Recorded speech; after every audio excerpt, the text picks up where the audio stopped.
వర్షం వచ్చిందంటే చాలు వారి గుండెల్లో గుబులు మొదలవుతుంది. ఏ క్షణం ప్రమాదం ఎటు నుంచి ముంచుకొస్తుందోనని ప్రాణాలు అరచేతుల్లో పెట్టుకుని బిక్కుబిక్కుమంటూ గడుపుతుంటారు. ఇక జాగారాలకు వారు ఏళ్ల తరబడి అలవాటు పడిపోయారు. ఎందుకంటే వారు నివసిస్తోంది బెజవాడలోని కొండ ప్రాంతాల్లో. వర్షపు నీటికి మట్టి కొట్టుకుపోయి బండరాళ్లు జారిపడటం అక్కడ ఏటా జరిగే తంతే. 3 రోజుల నుంచి కురుస్తున్న భారీ వర్షాలకు మరోసారి వారు భయాందోళన చెందుతున్నారు. విజయవాడలో దాదాపు 29% మంది ప్రజలు కొండలపైన నివసిస్తుంటారు. సుమారు 4 లక్షల మంది జనాభాకు ఈ కొండ ప్రాంతాలే ఆవాసం. 2 రోజులుగా కుండపోతగా కురుస్తున్న వర్షాలకు మట్టి కొట్టుకుపోయి కొండ చర్యలు విరుగుపడుతుండటం వల్ల ప్రజలు ప్రాణాలు అరచేతిలో పెట్టుకుని బతుకుతున్నారు. గుణదల ప్రాంతంలోని గంగిరెద్దుల దిబ్బ వద్ద కొండచర్యలు మరీ ప్రమాదకరంగా మారాయి. పెద్ద పెద్ద రాళ్లు కూడా నెమ్మదిగా కిందకు జారుతున్నాయి. వీటికి దిగువనే వందలాది మంది శాశ్వత నివాసం ఏర్పరచుకుని ఉంటున్నారు. కొన్ని ప్రభుత్వ పాఠశాలలు కూడా అక్కడ ఉన్నాయి. భారీ వర్షాలకు రాళ్లు పడిపోతూ ఉండటం వల్ల స్థానికులు ఇళ్లకు తాళాలు వేసి దూర ప్రాంతాలకు వెళ్లిపోతున్నారు.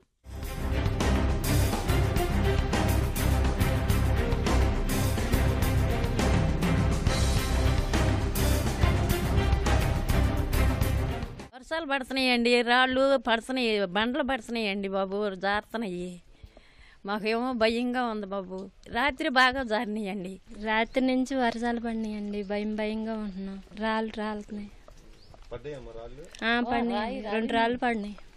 రాళ్ళు పడుతున్నాయి. ఇప్పుడు దారి అంతా మూసిపోయిందండి, మాకు నడిచే దారి లేదు. ఇప్పుడు చీకట్లో వెళ్ళాలంటే చాలా భయంగా ఉంది. ఈ వర్షం వచ్చినప్పుడల్లా పడుతున్నాయండి. అట్లాగే ఉంటున్నామండి. మరి ఏం చేయమండి, మరి ఉన్నాం కదా, ఏదో ఇల్లు లేక కట్టుకున్నాము.